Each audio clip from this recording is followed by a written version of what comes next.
My parents had already finished their anniversary meal when I arrived. Mom smiled. "Oh, you're late. Cover the bill, will you?" My sister laughed, still as clueless as ever. How cute. I realized I had been invited exactly when their meal ended. I called the manager, and suddenly, his face turned pale. That moment wasn't just about dinner. It was the precise second the blindfold fell off. Standing in the entryway of that bistro, I finally saw the script I'd been reading from for years. 10 minutes prior, I was fighting traffic on the interstate, terrified of missing the toast. I clutched a gift bag, containing a vintage watch I couldn't afford. Sweating in my work blazer, the hostess led me through the maze of white tablecloths and clinking crystal, my heart hammering a rhythm of guilt. I expected to see them waiting with menus, perhaps a saved appetizer. Instead, I saw clear plates, empty wine glasses, and the relaxed posture of people who had just enjoyed a feast without me. My mother didn't even stand up to greet me.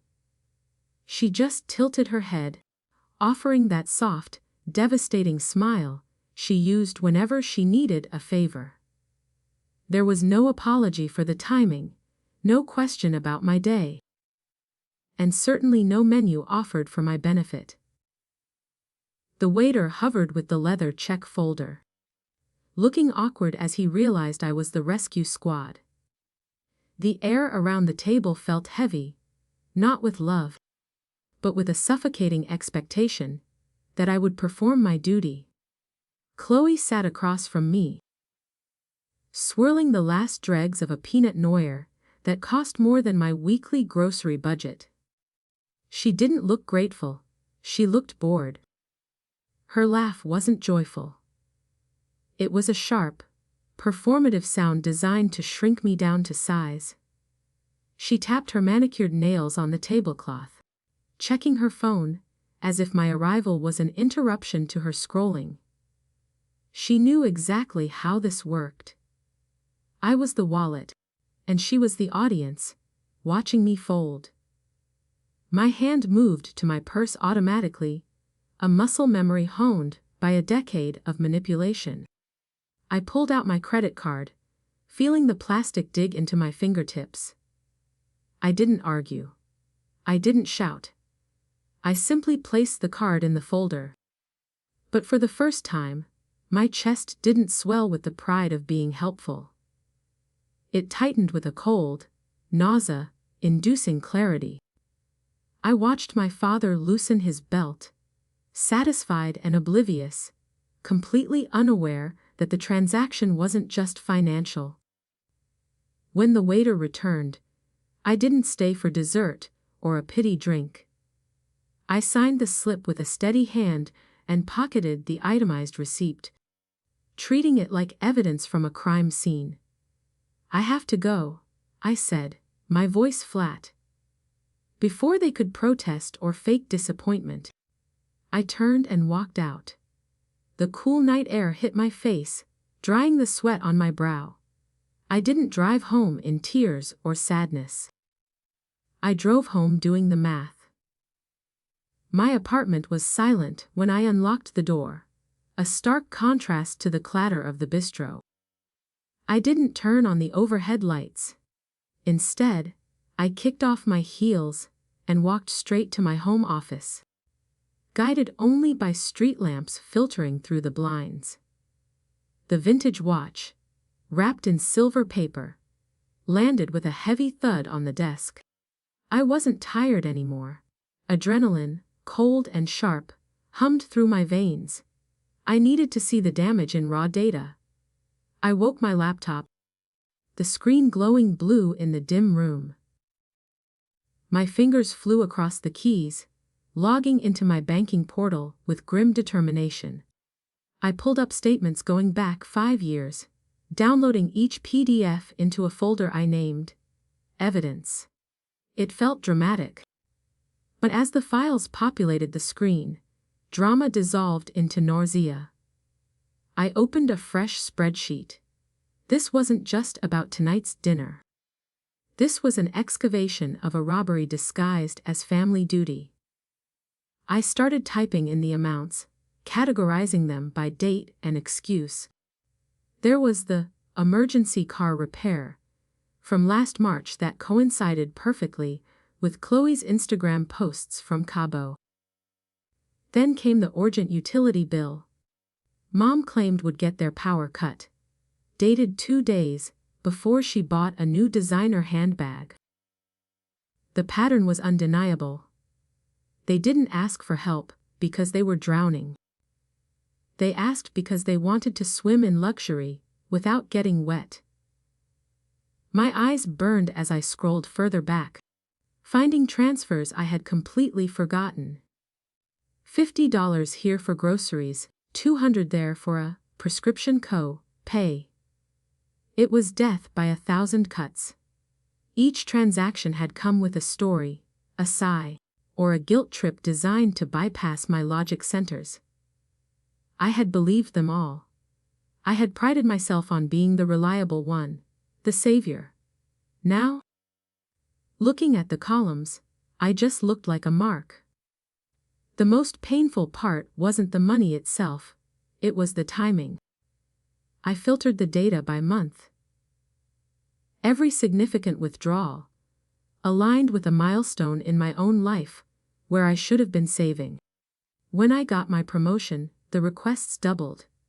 When I mentioned saving for a house, a tax issue suddenly appeared for my dad. They weren't just taking my money. They were actively pruning my growth to ensure I never got tall enough to leave their shadow. I highlighted the entire column and clicked the sum function. The cursor blinked for a fraction of a second before spitting out a number that made me gasp. It wasn't just a few $1,000s. It was a down payment on a home. It was a wedding fund. It was my freedom, siphoned away in increments of family obligation. I stared at the figure, waiting for it to change, but the math held firm. The total sum was a verdict. Caleb found me there an hour later, staring at the glowing grid. He didn't ask what I was doing.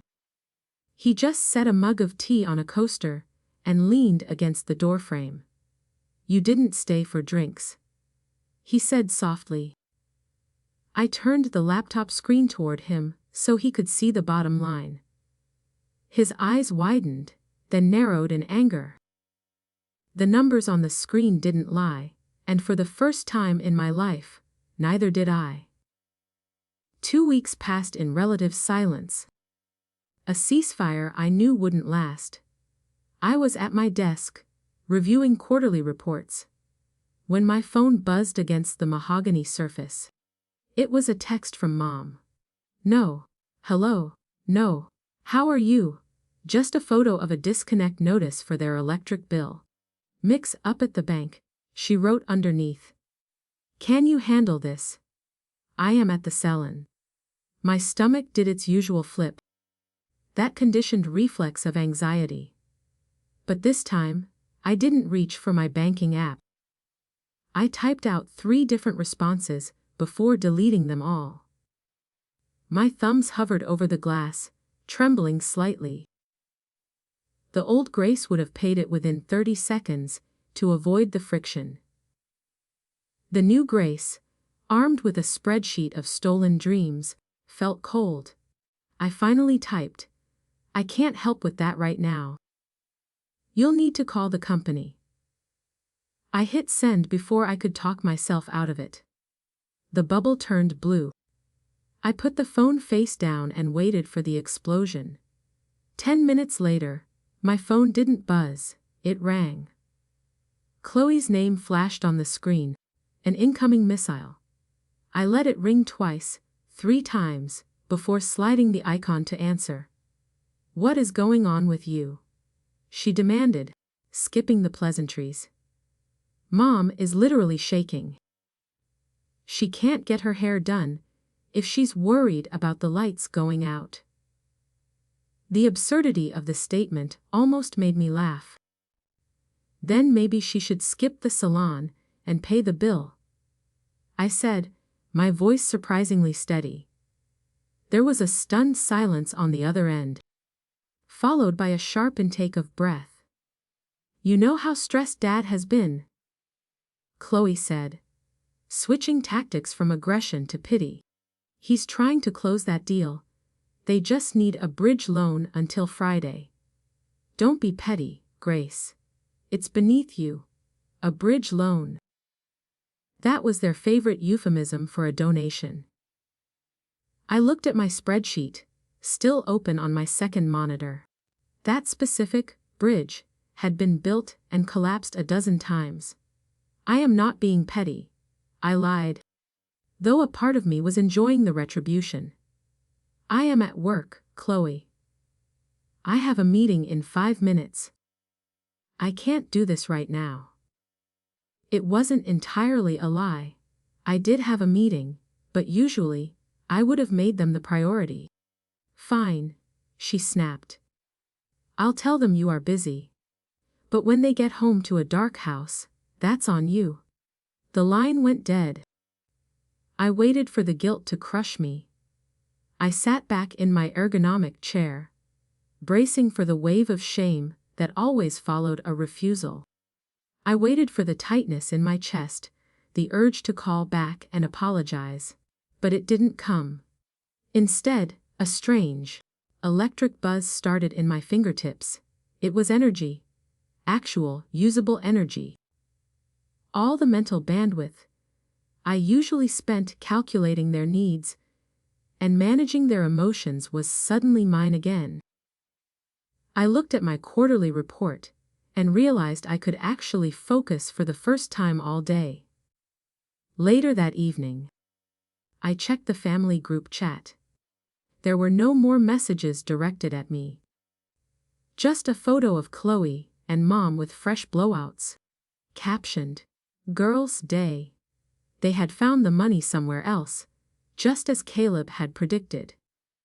They didn't see my refusal as a revolution. They saw it as a temporary malfunction in their ATM. They thought I was just having a bad day. They didn't scream yet, they just waited, certain the machine would reboot eventually. The silence lasted exactly 30 days before the strategy shifted. I was in my kitchen, chopping peppers, when my phone chimed with a specific ringtone I hadn't heard in weeks. Mom.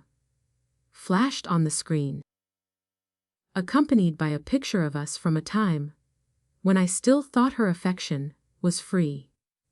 I wiped my hands on a dish towel and answered, expecting another crisis. Instead, her voice poured through the speaker like warm honey. Grace, darling. We've missed you so terribly. She didn't mention the electric bill or the awkward texts.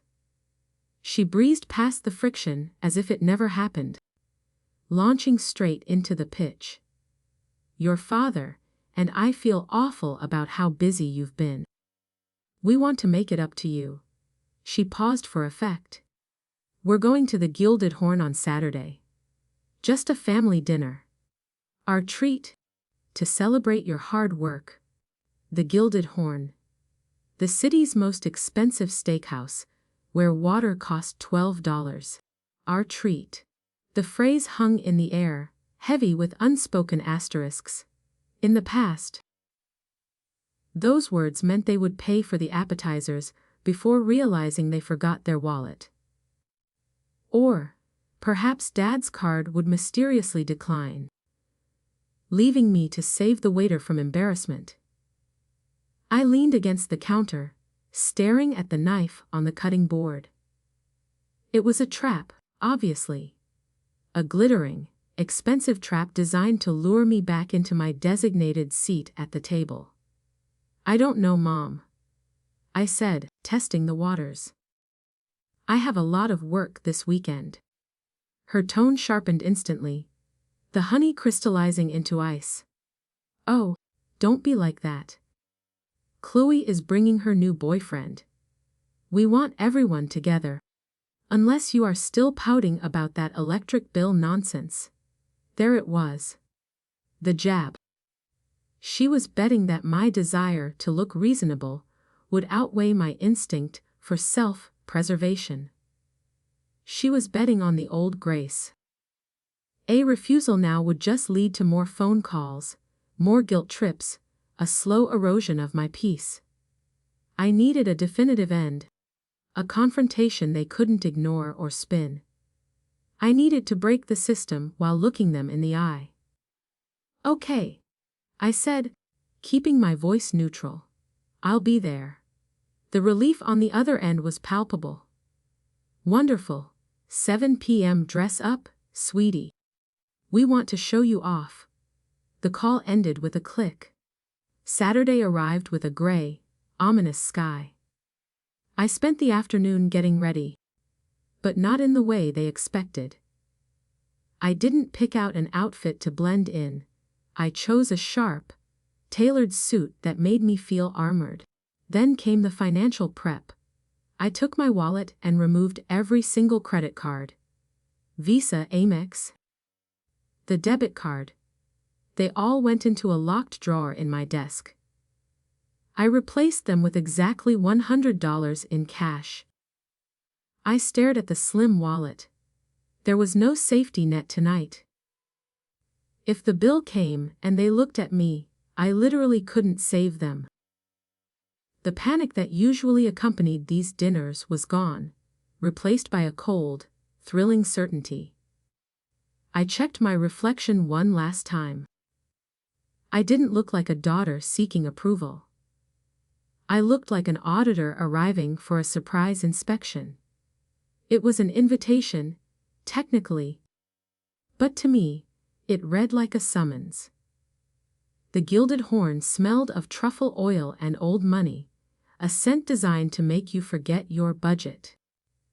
I walked past the velvet ropes, ignoring the hostess who tried to take my coat. I wanted to keep my armor on. My family was seated in a curved leather booth near the back, the prime spot for seeing and being seen. They arrived early, which was the first red flag. Usually, they were fashionably late. Tonight, they were already entrenched. 2 bottles of Cabernet were already breathing on the table, their labels facing out to display the vintage. My father stood up halfway, beaming like a man who had just won a lottery he didn't buy a ticket for. There she is! The working girl. He gestured for the waiter to pour me a glass without asking if I wanted it. The wine was dark and rich, swirling in the crystal. It looked expensive. It looked like liquid leverage. Chloe sat next to a guy who looked like he was rented for the evening. She scanned my tailored suit, her lips curling into a smirk that didn't reach her eyes. You look severe, she said, spearing a calamari ring from the appetizer plate.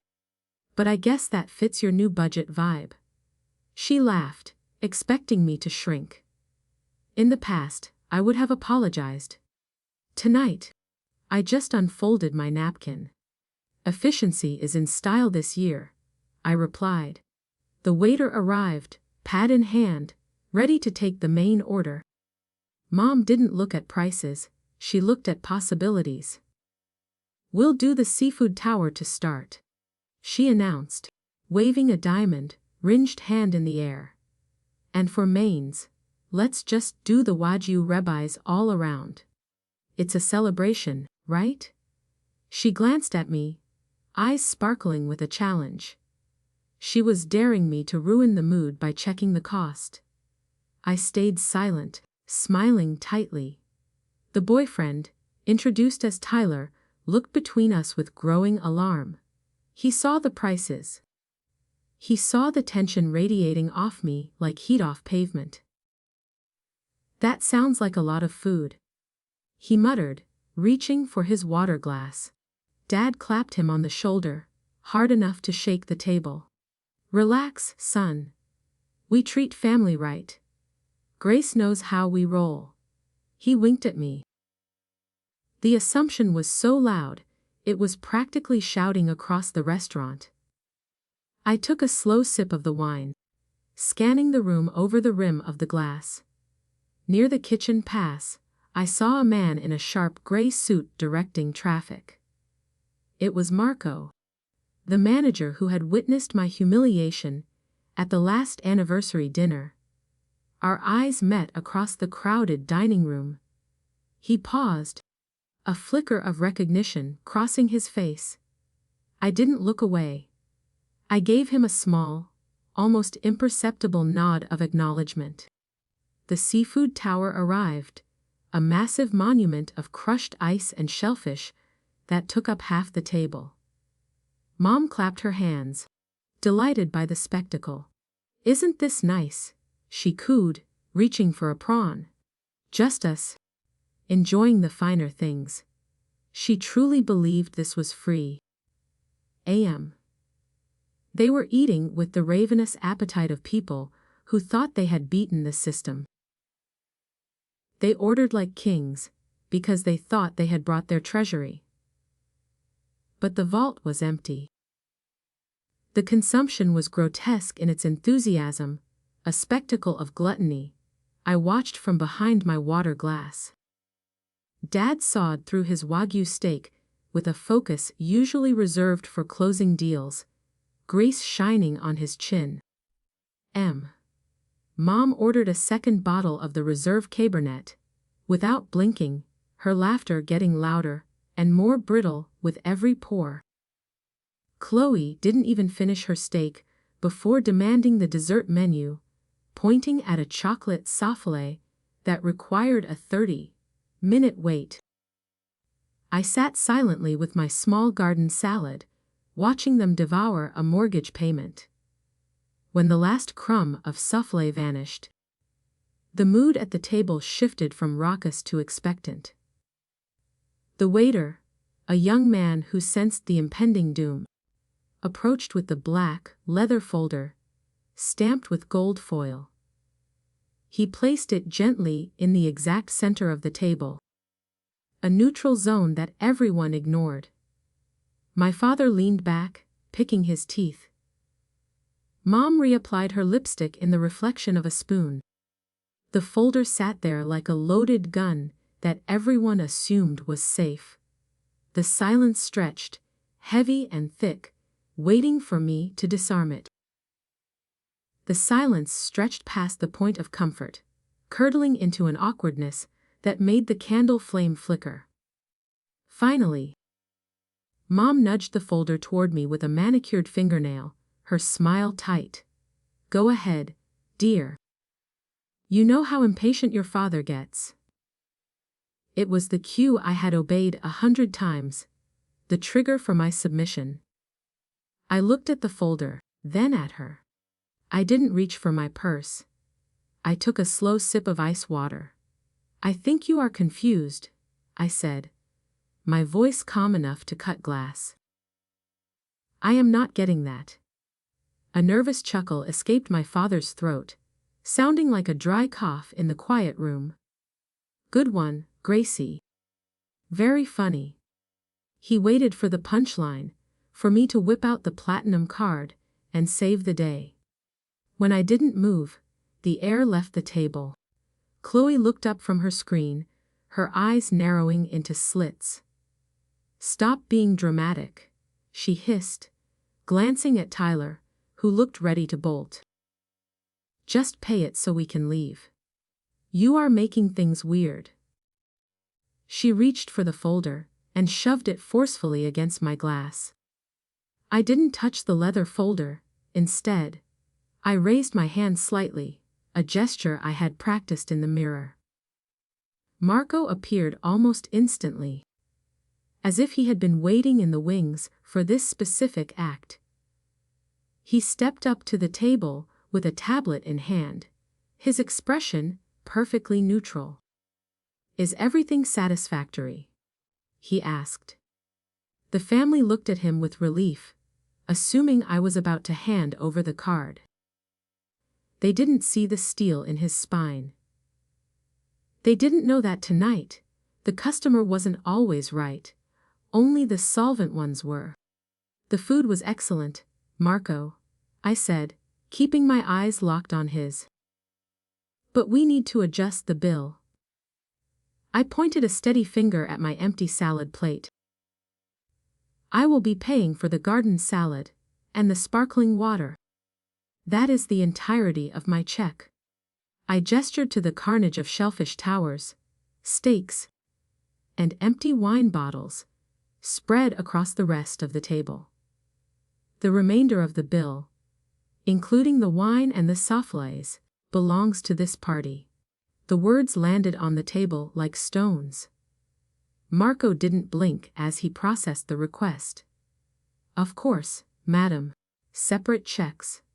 He tapped his screen with efficient, terrifying speed. My mother's face went from pale to a blotchy, horrified red. Grace. What are you doing? Her voice pitched up, cracking under the sudden weight of reality. Dad sat up straight, his bluster evaporating as the realization hit him. He reached for his back pocket, but the movement was sluggish. We both knew his wallet contained nothing but maxed-out cards and expired gym memberships. The safety net was gone, and the ground was rushing up fast. The social pressure cooker finally exploded, sending shrapnel through the dining room. Tyler, realizing he was sitting in the blast zone of a financial nuclear event, stood up abruptly. I need to use the restroom, he muttered, practically tripping over his chair to escape. He didn't head toward the bathroom, he headed toward the exit, never looking back. People at the neighboring tables had stopped eating. They were watching us now, forks suspended in mid-air. Mom looked around wildly, seeing the audience she usually craved. But now their attention felt like a spotlight on a crime. Marco returned with 2 paper slips. One was thin and light, the other was thick, curling at the edges. He placed the heavy one in front of my father. I took mine. I opened my small leather clutch and pulled out a crisp $100 bill. I placed it on top of my receipt. Keep the change, I said. I stood up, smoothing the front of my suit. The movement felt towering. For years, I had made myself small so they could feel big. Standing there now, I realized how much space I actually took up. Grace, sit down, my father hissed, his voice trembling with a mix of fury and genuine fear. You can't do this. I looked down at him, seeing the sweat beading on his forehead. I can, I said softly. I just did. I turned my back on them. I didn't look at Chloe's tears or Mom's shaking hands. I walked toward the door, my heels clicking a steady rhythm on the floor. The silence at the table wasn't polite anymore. It was the suffocating sound of a vacuum sealing. I didn't sprint for the door.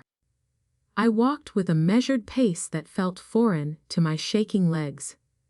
Behind me, the muffled sounds of negotiation began to rise, sharp and panicked, cutting through the ambient dining chatter. Mom was attempting her signature charm offensive. Likely telling Marco it was a silly misunderstanding or a joke gone wrong. But Marco wasn't laughing. I could feel his professional silence radiating through the room, a brick wall against her frantic smiles. The air in the restaurant seemed to thin, sucking the oxygen out of their lungs while filling mine. I paused near the hostess stand, ostensibly to button my coat, but really to witness the collapse. My father was fumbling with his wallet, producing a card that I knew had been maxed out since last Christmas. He handed it over with a trembling hand, avoiding Marco's gaze completely. The machine chirped, a harsh, mechanical rejection that sliced through the soft jazz. It was the sound of reality crashing into their delusion. Dad slumped in his chair, looking less like a patriarch and more like a deflated balloon, staring at the plastic as if it had betrayed him. Chloe erupted, her voice shrill enough to turn every head in the establishment. "You can't just leave us here!" she screamed, abandoning her cool, girl persona entirely. She stood up, knocking her chair back with a clatter that echoed like a gunshot. The diners were no longer pretending to eat. They were openly staring, their forks frozen halfway to their mouths.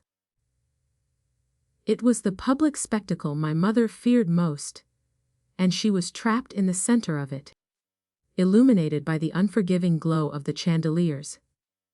For once, the spotlight wasn't kind. I pushed through the heavy oak doors and stepped into the cool night air. The valet stand was busy, but I didn't need a ticket. I had parked my own car 3 blocks away to avoid the valet fee.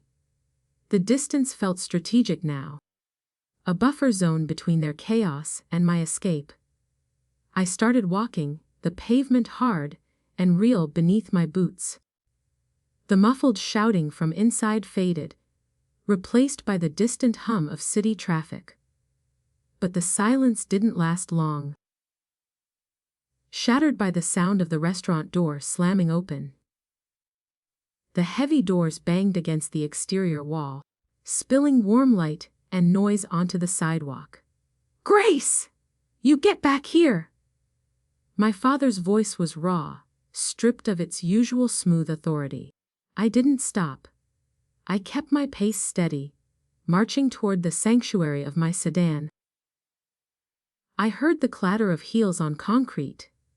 Chloe running to catch up, likely terrified of being left with the bill and no boyfriend. They were a pack of wolves realizing their alpha had just walked off with the only map, and their panic was palpable. They caught up to me under the harsh orange glare of a street lamp. Mom grabbed my arm, her grip surprisingly strong, her nails digging into my wool coat. "How could you?" she hissed, her face a mask of ruined makeup and pure venom. "To your own family." In front of everyone. She wasn't angry about the money. She was furious about the mask slipping. For the first time, I looked at her and didn't see my mother.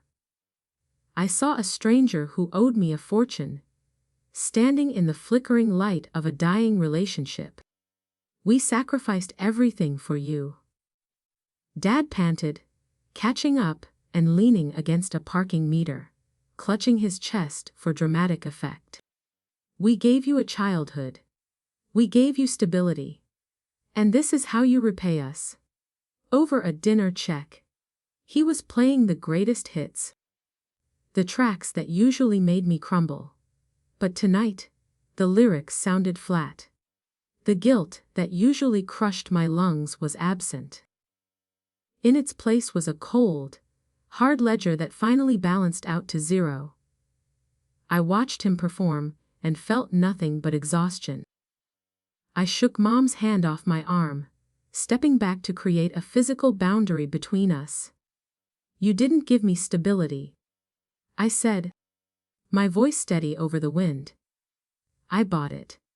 I have bought every nice moment we have had for 10 years. I listed them. The vacations, the cars, the bailout loans. I bought your love, and tonight the subscription expired." The words hung in the damp air, undeniable and absolute. They stood frozen, shocked not by the cruelty, but by the accuracy of the accounting. Chloe opened her mouth to argue, likely to call me selfish again, but I cut her off with a look. "Figure it out," I said. "Sell the watches. Call Tyler back. I don't care." I unlocked my car. The beep chirping cheerfully in the tense silence. I slid into the driver's seat, a cockpit of control. For the first time, the door thudded shut with a sound that felt like safety. I locked it immediately. Watching their distorted faces through the glass, their mouths moving in silent, impotent rage. I started the engine and threw the car into reverse, not waiting for them to move. They scattered like pigeons, shouting muted threats that couldn't penetrate the steel and glass. As I pulled away, I glanced at the rearview mirror one last time. They were small figures standing in the dark, arguing with each other, pointing fingers, already turning on themselves. They looked smaller than I ever remembered, shrinking with every yard of distance I put between us. I didn't turn the radio on. I just drove. 6 months later, the air in the small trattoria smelled of garlic and yeast. A stark difference from the truffle oil and anxiety of the Gilded Horn. I sat wedged in a booth between Caleb and 2 of our college friends, fighting over the last slice of pepperoni pizza. There were no white tablecloths here, just red checkered vinyl that stuck slightly to my elbows. I wasn't watching the door, or checking the prices on the laminated menu. For the first time in years, I was just eating dinner. When the server dropped the paper slip on the table, the conversation didn't die. No one froze. No one looked at me with that expectant, hungry gaze I had grown so used to over the last decade. Caleb tossed a credit card down, and Sarah threw in 2 20s for her share of the wine. It was a fluid, unchoreographed dance of equals. My heart rate didn't spike. I didn't have to calculate if I could afford rent, if I covered everyone. The check was just paper, not a weapon. My phone buzzed against the table, vibrating menacingly near my wine glass. I glanced at the screen and saw my mother's name flashing. It wasn't a desperate plea for bail money or a demand for a utility payment. It was a tentative, almost polite question about holiday plans.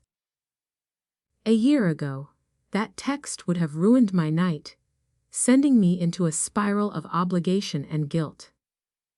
I would have stepped outside to call her, apologizing for things I hadn't done. Today, I just looked at it. I swiped the notification away without unlocking the phone. The guilt I expected to feel was absent, replaced by a quiet, steady peace. I hadn't blocked them entirely, but I had muted the noise. They were still figuring out how to live within their own means, a painful lesson I could no longer subsidize.